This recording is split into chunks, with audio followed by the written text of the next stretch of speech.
You've got to be able to understand this concept of consonance and dissonance with regard to chords. Chords either fall into one of those two categories. It's either consonant or it's a dissonant. A dissonant chord means a chord that has lots of accidentals in it.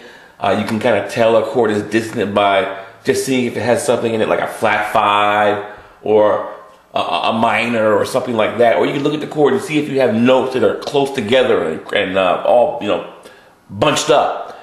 That kind of makes a chord dissonant and have a harsh sound.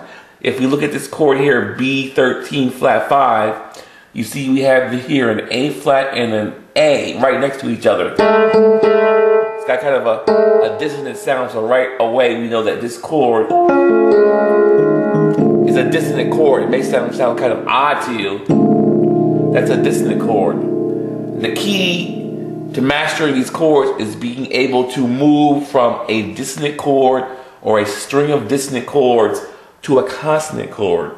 A consonant chord is a chord that has a more pleasant, friendly sound. There's really no accidentals in it. It's like a major chord, a major 9. Like the one chord which you knew before was the B flat major 9. Sounds really smooth and sweet. There's no accidentals in this.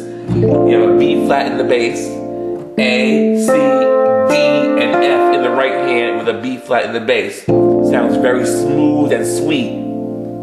When you're playing with these chords, what you want to do is move from dissonance to consonant.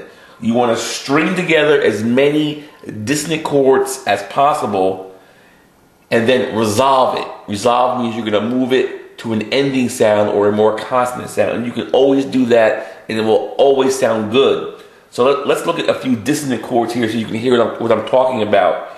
Here we have this B13 flat 5. That dissonant tone in there. So if we take that dissonant chord, this B13 flat 5, we can always move from a dissonant chord to a consonant chord and it will always sound good.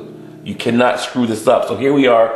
Let's go from the B13 flat 5 to the B flat major 9 and just hear how it sounds. Now resolve it out.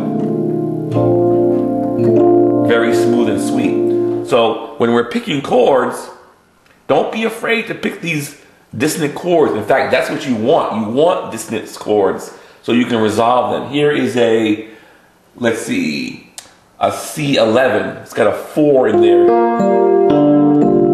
Take that. You can always resolve it. Take this C11 and resolve it out to that B flat major 9. No problem.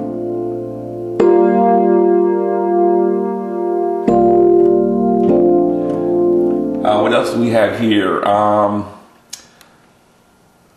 Here. Okay, here's that C11.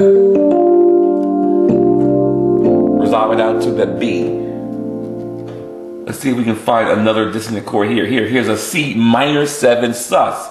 It's got that minor in it, that E flat. Let's hear this chord. But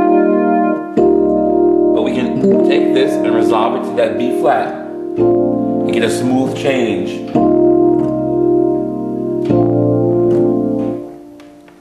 What else do we have here? Here's a C minor 11. We have the minor and the 11 in there. They're both dissonant. And we've got these two notes bunched together here, this D and this E flat. Let's hear this.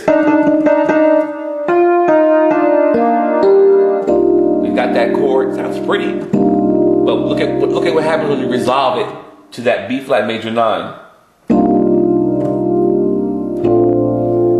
Sounds sweet. What else do we have here? Oh, here is a B9 flat 5. That flat 5 is that F on top relative to the B scale. Let's hear this chord. B9 flat 5. We can take this chord and always resolve it to that B flat major 9 or any chord that has consonants. Listen to the change. Sounds sweet. What else do we have here? Here's B13 flat 5. It's got the A flat and the A together. Let's take that and resolve it. So you can always resolve. You got to be comfortable with that whole concept of consonants, dissonance, and resolution. So you can string together all of these chords that have this wacky sound and resolve it, and it will sound good.